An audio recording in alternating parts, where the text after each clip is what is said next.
આવતીકાલ તારીખ 28 એપ્રિલના સોમવારે અંબાજી બંધનું એલાન. અંબાજી સાથે ગબ્બર કોટેશ્વર પણ બંધ રાખવા કરાઈ અપીલ. અંબાજીમાં રોજના હજારો યાત્રિકો દર્શને આવતા હોય છે, જેને લઈ નિઃશુલ્ક અંબિકા ભોજનાલય ચાલુ રહેશે. જમ્મુ કાશ્મીરના પહેલગામમાં થયેલા હત્યાકાંડના મામલે અપાયું બંધનું એલાન. અંબાજી, ગબ્બર અને કોટેશ્વરમાં દરેક વેપારી ધંધા રોજગાર સ્વૈચ્છિક બંધ રાખવા અપીલ.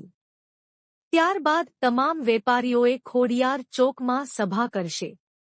આ બંધનું એલાનમાં તમામ વેપારી એસોસિએશન અને હિન્દુ સંગઠન દ્વારા આપવામાં આવ્યું છે. આવતીકાલ તારીખ 28 એપ્રિલના સોમવારે અંબાજી બંધનું એલાન. અંબાજી સાથે ગબ્બર કોટેશ્વર પણ બંધ રાખવા કરાઈ અપીલ. અંબાજીમાં રોજના હજારો યાત્રિકો દર્શને આવતા હોય છે, જેને લઈ નિઃશુલ્ક અંબિકા ભોજનાલય ચાલુ રહેશે.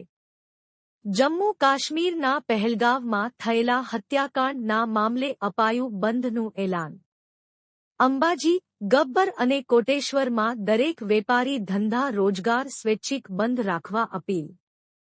ત્યારબાદ તમામ વેપારીઓએ ખોડિયાર ચોકમાં સભા કરશે.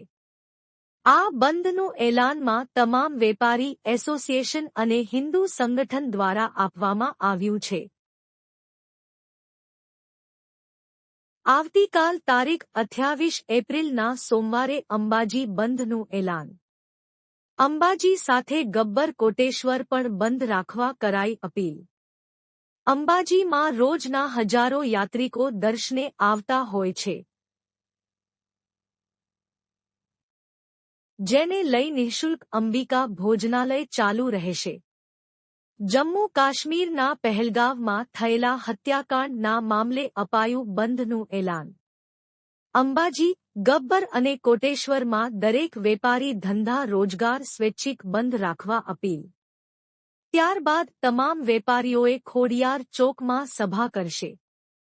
આ બંધનું એલાનમાં તમામ વેપારી એસોસિએશન અને હિન્દુ સંગઠન દ્વારા આપવામાં આવ્યું છે.